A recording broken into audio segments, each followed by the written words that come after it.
l'inspecteur de police municipale Jean-Marie Ouedraogo, ici présent, et vous lui obéirez en tout ce qu'il vous commandera dans l'accomplissement des missions et l'exécution des règlements en matière de police générale et spéciale du maire de la commune de Ouagadougou.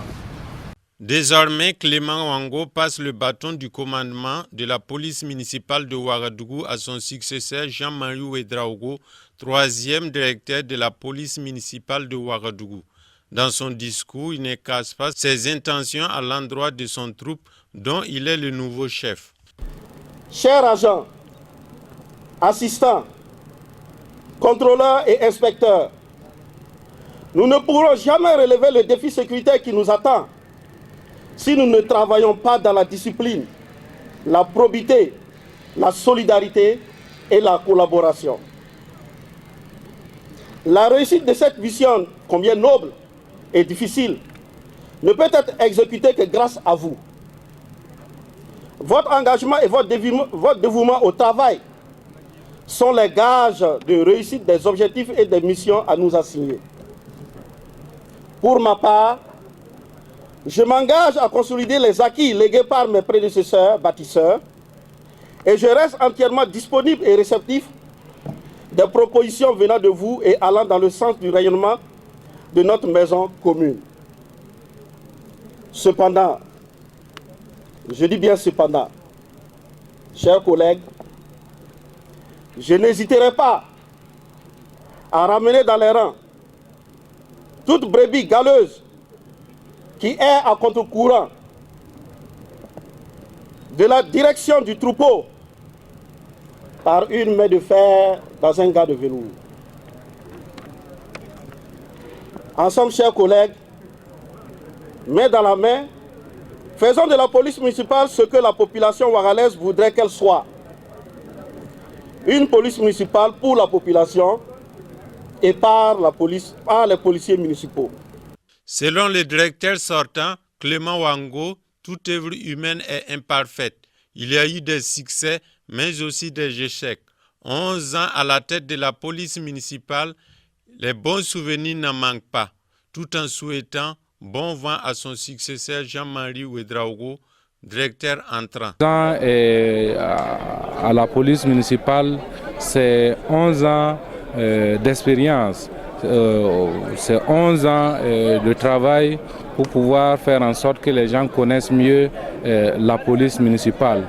Nous avons eu quelques succès, nous avons eu des échecs, mais tout cela forme un capital d'expérience pour nous que nous mettrons au service du ministère. Un bon souvenir au niveau de la police municipale. La création de la police municipale, la brigade cycliste, le lancement de la brigade cycliste avec le maire Simon Compaoré et le maire de Genève en train de pédaler les vélos pour faire le tour de Ouagadougou et rejoindre la direction de la police municipale à vélo. Le nouveau directeur, troisième directeur de la police municipale de Ouagadougou, il est un homme dynamique et soucieux du service bien fait. Il faut dire que d'abord c'est un honneur pour nous d'assumer cette responsabilité au sein de la police municipale. Nous avons travaillé avec le sortant, ça nous fait presque 16 ans que nous avons travaillé ensemble.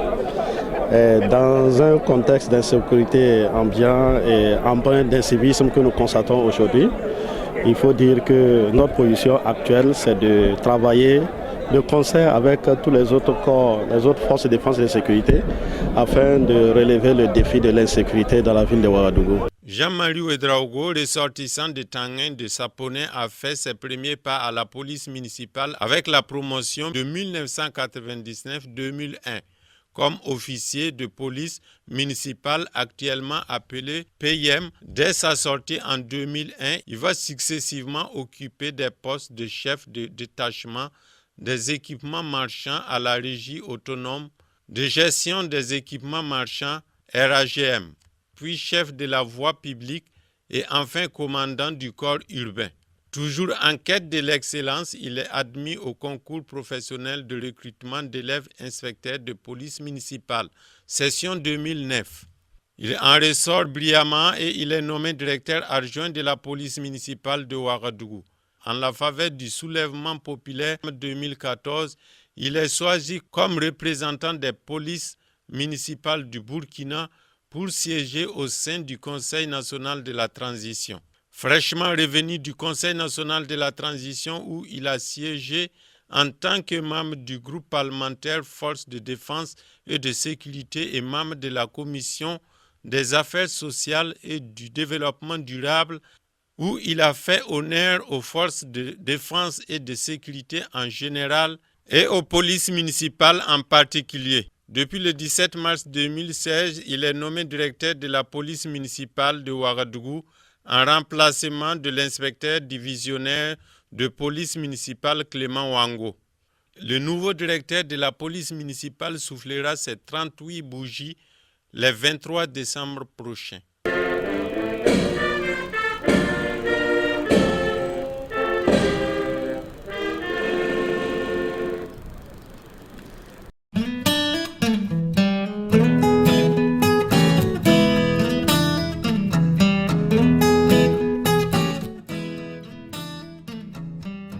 Les 12 organisations professionnelles des médias ont tenu leur conférence de presse dans l'enceinte du Centre national de presse Norbert Zongo. Suite à la suspension du bimensuel, l'événement s'ajoute les dérapages du Conseil supérieur de la communication. Pour faire face à la gravité de la sanction du journal et surtout ses implications sur la vie du journal au regard de la fragilité des entreprises de presse de notre pays, les organisations professionnelles des médias dénoncent ces dérapages et font appel à cette institution d'être constante dans son rôle de régulateur sans influence extérieure. La question de dire que les organisations professionnelles sont contre le CSC, je dis oui. Les organisations professionnelles sont contre le CSC en tant qu'institution, pas contre un individu du CSC. Tout simplement parce que les dérives du CSC, vous les connaissez. Depuis la question des émissions interactives, qui n'ont pas été d'ailleurs, on dit que ces émissions ont été remises, mais n'ont pas été remises. Parce que c'est une décision du Conseil qui a suspendu ces émissions. Jusqu'à aujourd'hui, on n'a pas eu une décision pour lever cette suspension. Ça a été un communiqué de presse signé du reste par le chef du département de communication. Ça n'a pas valeur, de document légal. Donc la suspension reste toujours en vigueur. Donc nous sommes permanemment dans le viol que nous avons institué nous-mêmes de cette suspension. L'autre élément, c'est les dérives toujours. Ça fait 2 sessions que le CSC n'a pas pu se dénier. Le CSC, c'est l'instance de régulation nationale. À partir de ce moment-là, les organisations professionnelles, si elles sont sérieuses, doivent s'inquiéter quand il y a des blocages à ce niveau, quand il y a des dérives. Comment est-ce qu'on peut décider d'envoyer de positionner un journal après délibération du conseil et qu'on décide après d'interjeter appel, après que le journal ait attrait le CSC en justice, sans passer par une délibération. Ce n'est pas normal. Le CSC est une institution qui délibère. Donc, un individu ou un groupe d'individus ne peut pas se substituer au conseil pour aller en fait poser des actes. Donc quand vous avez ces genres de dérives dans une institution, pourquoi dire qu'on ne doit pas? Parce que ces dérives-là vont contre les intérêts des médias, vont contre la liberté de la presse. Donc il est tout à fait normal que les gens s'érigent contre. Et donc ce n'est pas être contre un individu, je voudrais qu'on précise ça, mais c'est contre le CSC par sa façon d'agir. Non, on reproche au CSC cette propension à sanctionner sans respecter les normes. D'abord, vous constaterez avec moi que ce qui concerne les cas spécifiques de l'événement, le CSC a pris une sanction contre le journal sans même se donner la peine d'entendre les premiers responsables du journal sur la question. Tout simplement parce que le CSC s'est dit être motivé par une plainte de l'armée qui est suffisamment grave de son point de vue pour prendre une décision sans respecter ne serait-ce que la forme en la matière. Et avant ça, vous vous souviendrez des émissions interactives au cours de l'année 2015 où le CSC a pris la décision de suspension pour prévenir d'éventuelles dérives. Bon, comment on peut prendre déjà une sanction pour prévenir une faute? On sanctionne la faute ou bien on prend la sanction pour prévenir la faute. Et cette dérive du CSC là, nous pensons qu'il est temps effectivement qu'on lève la voix pour ramener le CSC à respecter les règles en matière de régulation de l'information, qui s'applique lui-même toute la rigueur qu'il faut en matière de régulation. À l'étape actuelle des choses, il y a deux choses.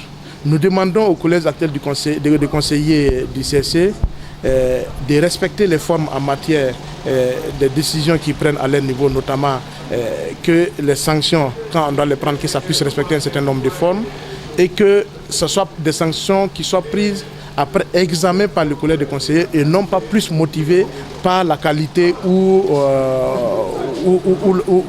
la personnalité du plaignant. De comment faire du CSC une institution véritablement indépendante, qui soit une institution effectivement qui ait à la fois la légitimité et la légalité nécessaires pour prendre des décisions qui s'imposent à l'ensemble des organes de presse et en toute indépendance, sans passion ni dérive.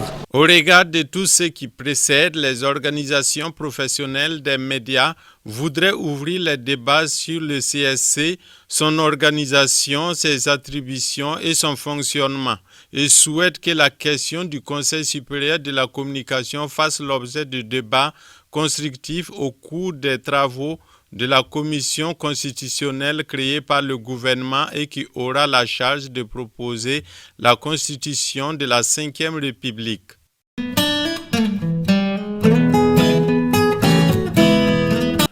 La Convention des organisations de la société civile pour l'observation domestique des élections a convié les journalistes ce matin à Pacific Hotel pour une conférence de presse. Cette convention de la société civile, qui a joué un rôle essentiel dans la crédibilisation du processus électoral de novembre 2015, a encore présenté aux hommes des médias un plan d'action pour les élections du 22 mai prochain. Les dispositions que nous avons prises pour suivre les élections municipales et également procéder au lancement du périmètre. Et tout cela va se faire après une capitalisation de nos actions pendant les élections couplées présidentielles législatives qui ont été faites. Et nous allons achever par un atelier que nous allons tenir à Bobo du 30 mars au 1er avril pour pouvoir peaufiner tout ça. Arrêter une feuille de route, arrêter une méthodologie et mettre nos associations en position de commencer effectivement les activités. Comme on vous l'a dit, c'est une plateforme d'évaluation des politiques publiques par l'éthique et par les plaidoyers. Il vise à évaluer l'action, le programme du président, sa mise en œuvre pendant son quinquennat. Le rockmètre, en fait, va consister à évaluer les 100 premiers jours de la présidence de Roch-Marc Christian Kaboré depuis son installation donc à Kossiam. Les actions du CODEL ont reçu l'appui technique de Diaconia, l'appui financier de la coopération suisse, de l'ambassade de Suède et de la délégation de l'Union européenne.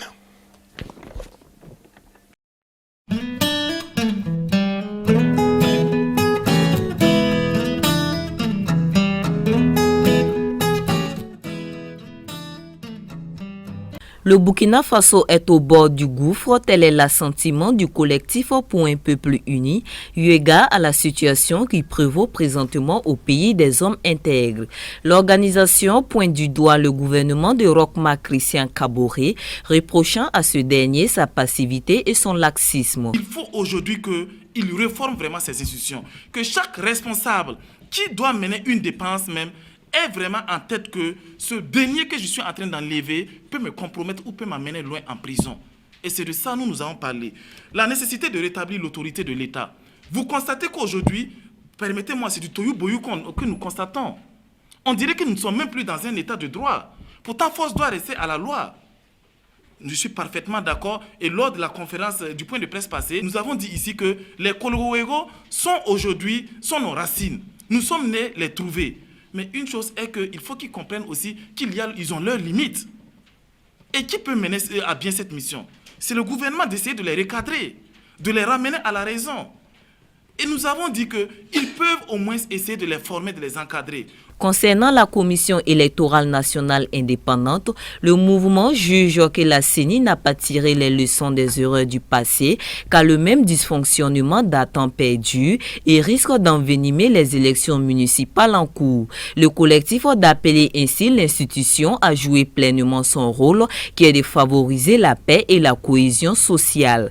Il y a le village aussi de Djiba, où le chef de ce village-là a eu une chose, aujourd'hui qui avait des problèmes avec la justice, aujourd'hui il est tête de liste là-bas et qui a été imposé.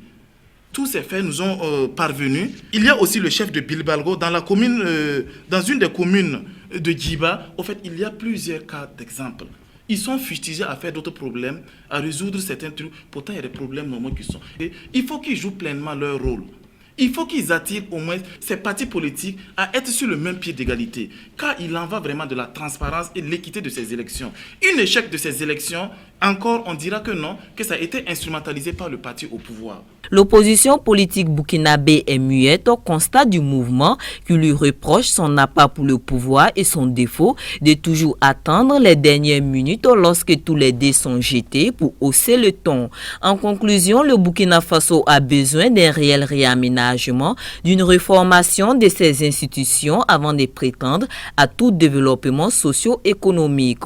Par ailleurs, l'accord de défense passé avec le gouvernement français entraînant le déploiement prochain du groupement d'intervention de la gendarmerie française sur le sol burkinabé est pour Ben Bafa Ben Aziz et ses compagnons une autre forme de colonisation de l'ancienne métropole. Le collectif a attiré l'attention des représentants du peuple attendant de l'introduction d'une motion afin que le Premier ministre ou un membre du gouvernement justifie les motifs d'un tel accord qu'il qualifie de honteux.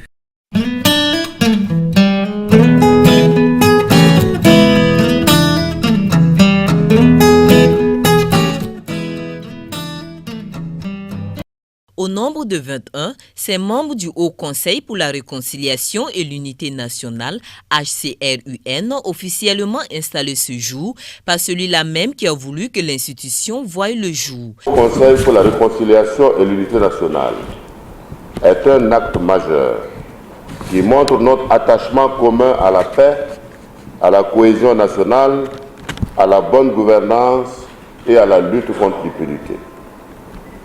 Avec le retour à l'ordre constitutionnel normal consécutif aux élections couplées présidentielles et législatives du 29 novembre 2015, il nous faut asseoir les bases solides d'une nation démocratique unie, paisible et prospère. Le Haut Conseil pour la réconciliation et l'unité nationale, héritier de la Commission de réconciliation nationale et des réformes, de même que du Conseil des sages, a une obligation de résultat. L'occasion pour le chef de l'État de leur en rappeler. Mesdames et messieurs les membres du Haut Conseil, au cours de ma première prise de contact avec vous, j'ai souligné la noblesse, mais également la délicatesse de votre mission. Elle consiste à créer les conditions les plus favorables à la réconciliation et à l'unité nationale. C'est une gageure pour chacune et chacun de vous, mais un pari de haute portée pour la nation entière que nous devons forcément gagner. Au-delà du traitement des cas spécifiques des crimes de sang, des crimes politiques, des crimes économiques et des traumatismes divers dont il faut éviter la récidive, il est utile et indispensable d'appréhender les causes de ces transgressions et d'en éradiquer les germes et les causes depuis leurs racines. Ils sont tous issus des différentes couches de la société burkinabé. Juristes, journalistes, chefs coutumiers ou religieux, membres de la société civile et de l'armée, tous devront se pencher sur plus de 5000 dossiers portant sur les crimes de sang depuis 1960 à nos jours. La mission du Haut Conseil pour la réconciliation et l'unité nationale pourrait se résumer en ces mots, et je cite, « Traiter un passé douloureux pour en faire un présent fraternel ». Fin de citation. Permettre au Burkina de ne plus traîner comme un boulet au pied, ni les rancœurs trop longtemps enfouies, ni les crimes économiques et de sang trop longtemps relégués aux oubliettes. En un mot, la nation nous demande d'établir un ordre nouveau en partant de situations de violence de nature diverse, en partant d'atteintes variées aux droits humains qui mettent à rude épreuve la cohésion sociale et qui causent des désolations insoutenables dans de nombreuses familles. Il s'agit de partir de ces situations de détresse pour réussir un retour à une paix partagée, pour parvenir à une pacification éloquente de la société par l'apaisement des cœurs meurtris. Vérité, justice, réconciliation, c'est la lourde tâche qui incombe au comité du ACRUN, mais avant de s'atteler aux 5065 dossiers en instance, Benoît Cambou compte d'abord renforcer les capacités de ses membres sur la justice transitionnelle et sensibiliser la population sur l'institution pour une meilleure visibilité. Installée pour 5 années, l'équipe composante du Haut Conseil pour la réconciliation et l'unité nationale espère sur l'appui des institutions nationales et internationales, de même que sur le concours des représentants diplomatiques.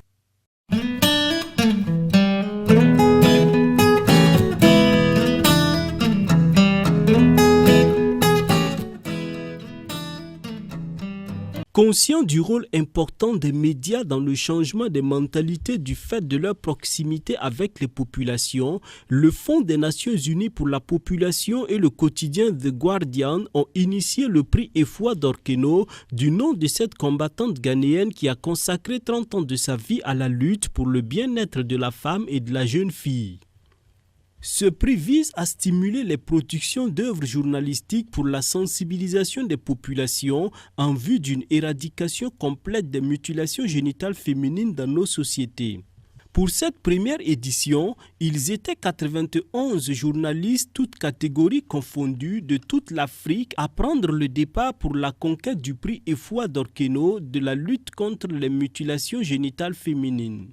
À l'arrivée, c'est Céline Elola de la radio municipale de Ouagadougou qui remporte le premier prix dans sa catégorie pour son reportage sur la contribution des hommes pour l'accélération et l'éradication des MGF. Ce prix de Céline, pour moi, l'invite à toute la presse à redoubler d'efforts.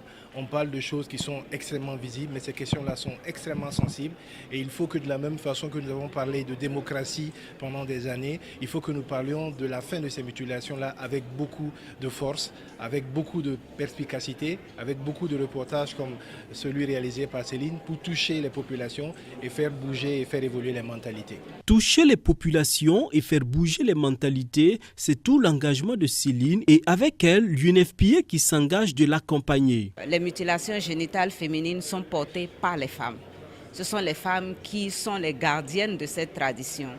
Et je suis heureuse que pour le premier prix Efwa d'Orkeno, que ce soit une femme qui soit allée à la rencontre de ses pairs pour comprendre et élaborer une œuvre qui vise l'accélération de l'abandon.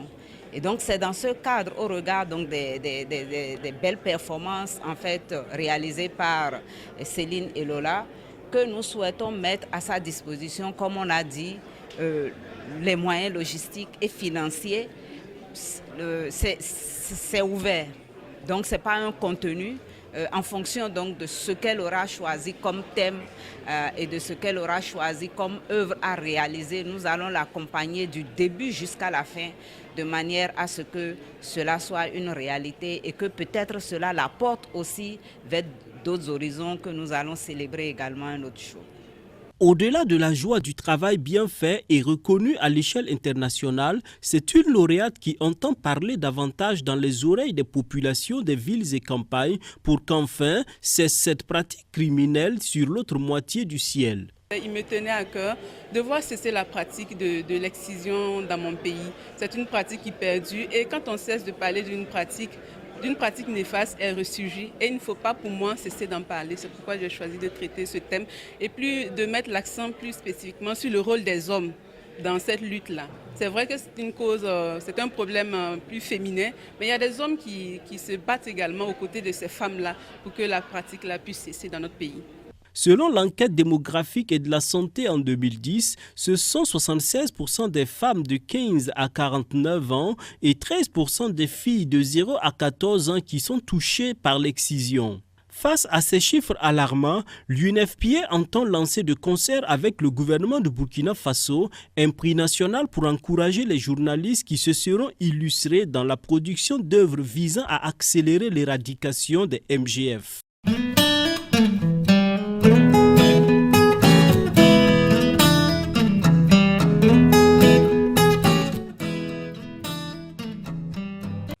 Le DG de l'Agence internationale de l'énergie atomique, M. Yukia Amano, a été reçu par le président du Faso, Roch Marc Christian Kaboré.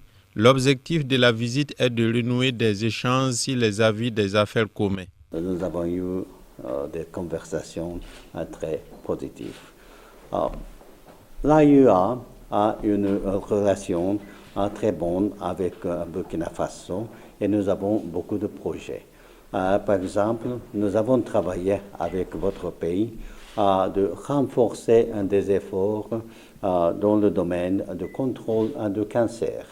La technologie nucléaire est très efficace dans la lutte contre le cancer et je voulais dire la médecine nucléaire et radiothérapie. Vous avez déjà de gamma caméra dans l'hôpital. Et vous avez le plan de construire le centre cancérologie. Et je suis allé à la site ce matin. Votre pays a une très forte tradition d'éliminer la mouche de tsetse et vous avez été un grand succès. Le centre qui s'occupe de cette question est nommé comme l'institut, comme le centre de collaboration avec l'AEA, et c'était le premier en Afrique. Bientôt, le Burkina aura en activité un centre de cancérologie pour lutter efficacement contre le cancer. À long terme, la coopération entre l'AEA et le Burkina s'étendra dans le domaine de l'agriculture et l'alimentation.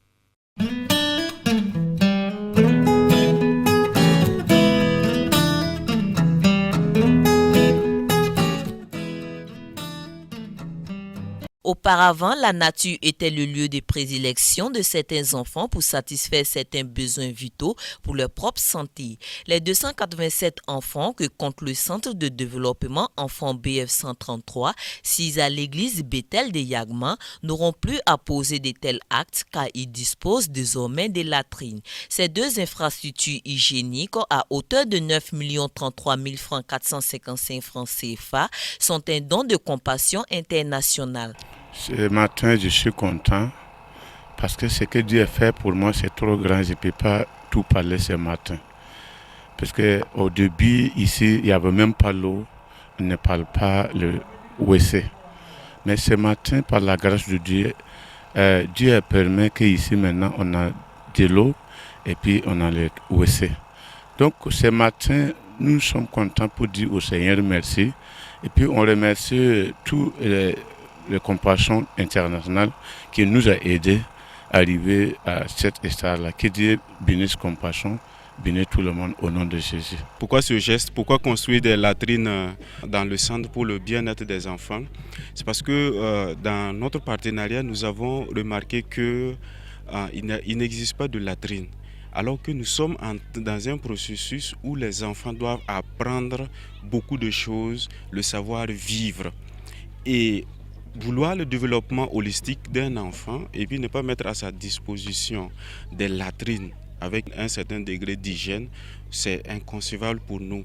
Voilà pourquoi nous avons travaillé avec les partenaires pour mettre en place ce joyau que vous voyez derrière nous et nous pensons que ça va contribuer à aider l'enfant dans son développement, à ce qu'il apprenne beaucoup de choses pour sa propre famille. De retour dans sa famille, il pourra dire à ses parents comment ça se passe, comment est-ce qu'on doit se soulager, après il faut se laver les mains et en plus de cela, le personnel aussi a un lieu, un cadre agréable pour de telles situations. On voit que les latrines sont bien. Voilà. Depuis longtemps, on n'avait pas de latrines. Donc les enfants faisaient leurs déchets sur la nature comme ça. Donc on est très contents. Compassion est une organisation non gouvernementale qui travaille en étroite collaboration avec les églises évangéliques pour le développement holistique des enfants issus de milieux défavorisés.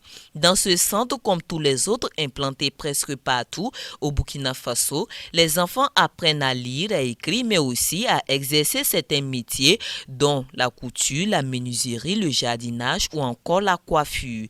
Par exemple, toutes ces œuvres sont les fruits des apprentissages des enfants de ce centre. Compassion travaille uniquement avec les églises et exceptionnellement avec d'autres centres, d'autres organisations qui militent ou qui travaillent pour le bien-être des enfants. Et donc, dans ce sens, nous travaillons de façon holistique. Et quand on dit holistique, c'est sur le plan spirituel, physique, socio-émotionnel et cognitif. Nous aidons les enfants qui ont des difficultés au niveau scolaire en mettant à leur disposition des enseignants pour des répétitions. Et bien d'autres choses, le sport et les métiers que vous avez vus. Et au-delà de ça, ils apprennent des leçons sur la Bible, et sur la vie pratique. Et quand ils seront plus grands, dans le centre, ils apprennent comment monter un projet, comment écrire son plan de carrière par exemple, un plan d'affaires. C'est tout ça, les enfants bénéficient de tout cela au niveau du centre. Ici, je vois les enfants confectionner ces habits. Je suis vraiment contente. Bon, l'apprentissage, je passe très bien. Donc, bon, les menuisiers viennent toujours chaque jeudi. On apprend un peu. On espère que au fur et à mesure de l'âge, on pourra bien apprendre et on pourra s'en sortir de notre mieux. Les enfants sont accueillis dans les différents centres à l'âge de 3 ans et ce jusqu'à 22 ans. Ouvert en 2010, le centre de développement enfants BF 133 compte 147 garçons et 140 filles pour un effectif total de 287 enfants. Cependant, 10 d'entre eux attendent toujours d'être parrainés. L'occasion pour les responsables du centre de faire appel aux bonnes volontés à faire parler leur cœur en donnant un avenir radieux à tous ces enfants.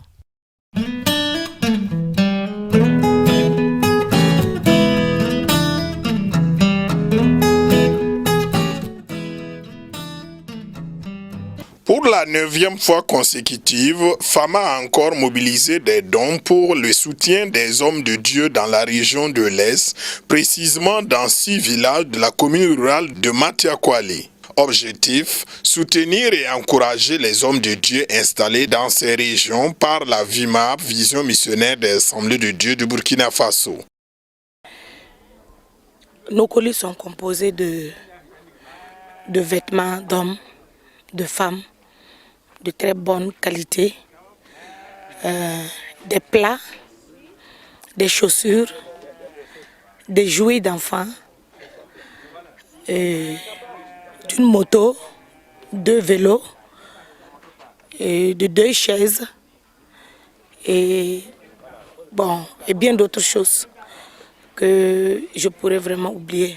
Mais je rends gloire à Dieu parce que le nombre ne fait que s'accroître. Les vêtements viennent en quantité, les plats aussi. Cette fois-ci, vraiment, la différence est encore grande que les autres fois lorsque nous sommes sortis. Rien qu'avec les vêtements, nous voyons que de jour en jour, ça va. Les participants issus de plus de 10 églises différentes de la ville de Ouagadougou ont pu toucher de doigt les réalités de la vie des hommes de Dieu sur le terrain, en terre de mission. C'est ma première fois de participer à cette sortie de la FAMA. Mais franchement, j'ai beaucoup apprécié cette mission parce qu'elle est très très importante. La personne par laquelle le Seigneur a passé pour que cette mission ait lieu, ma prière serait que le Seigneur bénisse une fois de plus cette personne. Que ça m'a permis de découvrir une autre vie de ces missionnaires qui sont très loin de la capitale, du confort, du luxe, voilà, de la vie sociale. Par contre, je prends un exemple, un des pasteurs qu'on est parti rendre visite, qui avait une église en Payotte. que lui-même, il était dans une petite case avec sa femme. Il vivait dans une petite case avec sa femme et ses 5 enfants, je crois.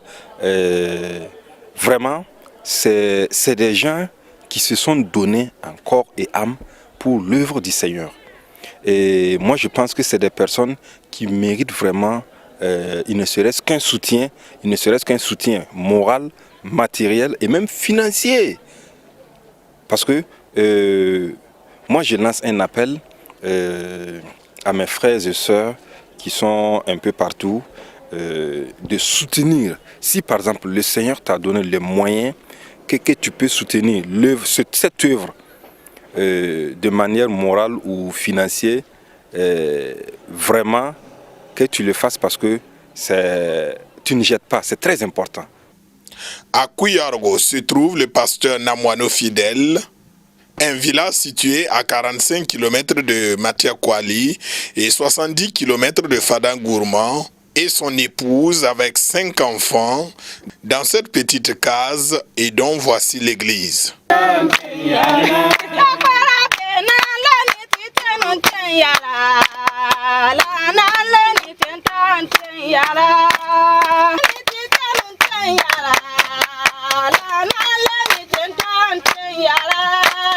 C'est tout satisfait que M.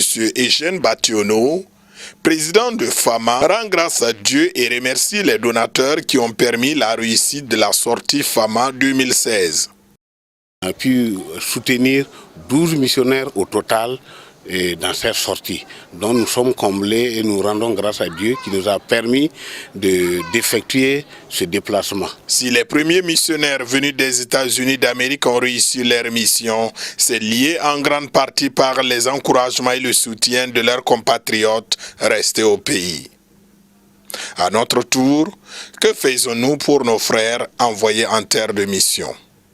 Que chacun donne comme il a résolu en son cœur, sans tristesse ni contrainte, car Dieu aime celui qui donne avec joie.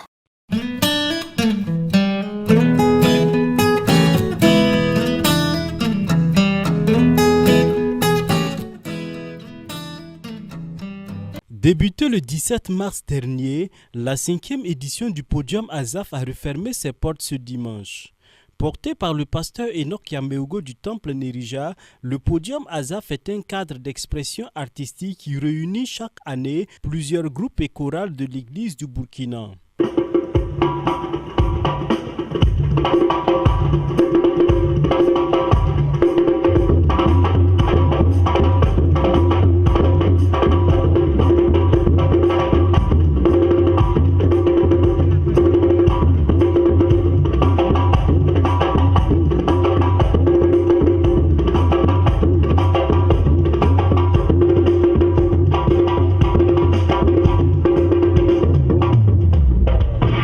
Cette année, c'est une vingtaine de groupes qui est monté sur le podium tour à tour pour entraîner le peuple de Dieu dans la louange et l'adoration.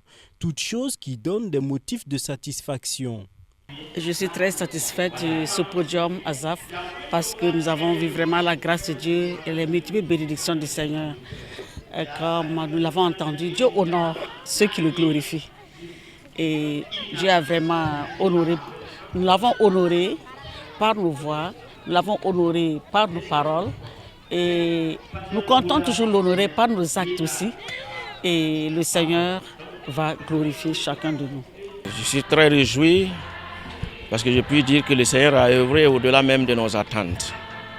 Et vraiment, je profite de cela pour dire merci à tous ceux qui ont contribué à quelque degré que ce soit, de quelque manière que ce soit, à la réussite de cette 5e édition.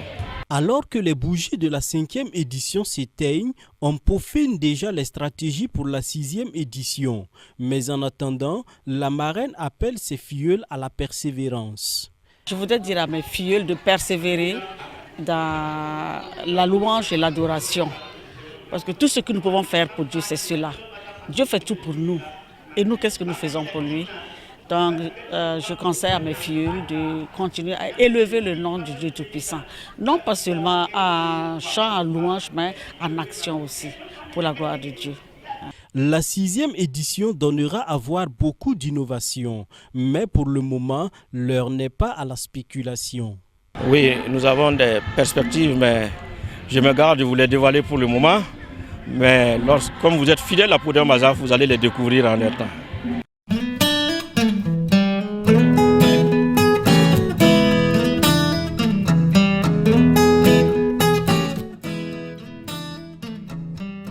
Dans 5 ans, l'Église des Assemblées de Dieu du Burkina aura 100 ans.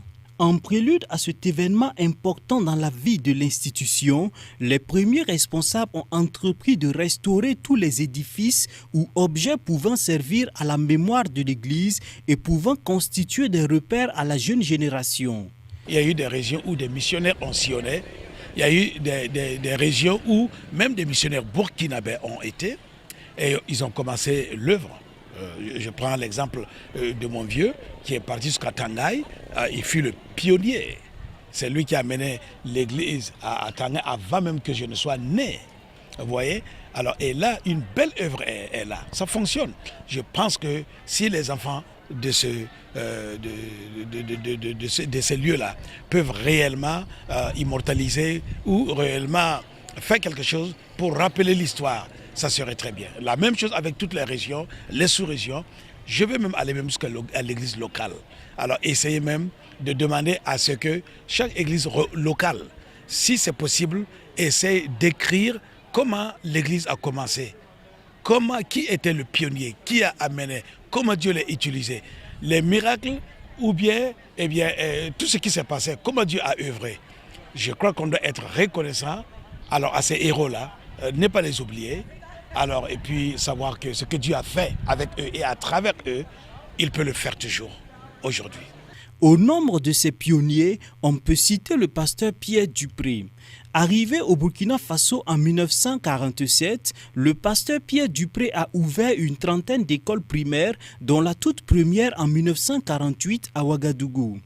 Homme de vision, engagé pour le développement holistique de l'être humain, le missionnaire a poursuivi son œuvre par l'ouverture d'un dispensaire en 1951, devenu aujourd'hui centre médical avec antenne chirurgicale Chifra qui fait la fierté de tout le pays.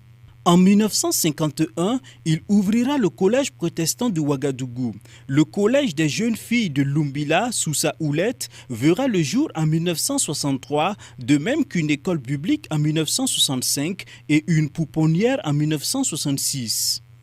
Aujourd'hui, la toute première église qu'il a construite en 1954 a été réfectionnée et une partie transformée en musée dans lequel on peut voir un spécimen de la toute première marmite de la cantine de l'école primaire, le pupitre construit des mains du pasteur Dupré, le piano et bien d'autres objets. C'est un modèle pour nous, sa vie, son exemple, son travail nous inspire et nous essayons d'imiter ces personnes, comme Paul le dit, imiter de telles personnes, nous essayons d'imiter ces personnes. Et le musée, c'est un peu comme un acte que nous posons pour nous rappeler de ce qui s'est passé. Parce que le problème dans notre église, c'est la faillite de la mémoire. On n'a pas de mémoire. On n'a pas de mémoire, on se souvient de personnes et c'est un peu une faillite de l'Afrique parce qu'on n'a pas d'histoire. On ne sait pas où on est parti, on ne sait pas ce qui s'est passé. Et ça, c'est une erreur quand même, parce que Dieu est le Dieu de l'histoire. Et à chaque fois, quand on voit dans la Bible, on dit « Souviens-toi ». Fais ceci, et quand ton fils va te demander pourquoi tu fais cela, tu te diras parce que l'Éternel a fait ceci. Donc nous avons fait ce musée. Pourquoi les enfants nous posent la question, mais ce bâtiment c'est quoi? C'est parce que quelqu'un est venu, c'est parce que quelqu'un a évangélisé, c'est parce que quelqu'un a fondé une église, il a fondé des écoles, il a fondé un hôpital, il a créé un orphelinat, il a fait une œuvre magnifique, une œuvre gigantesque. Et je disais à mes collègues ce matin, Dupré en fait c'est un homme ordinaire qui a fait des choses extraordinaires. Et je pense que chacun de nous, qui sommes ordinaires, nous pouvons avec la grâce de Dieu faire des choses extraordinaires. L'œuvre du missionnaire Dupré a produit du fruit et continue d'en produire pour la gloire de Dieu. Puissent les jeunes générations trouver dans cette vie des ressources pour avancer dans la voie du Seigneur encore et encore.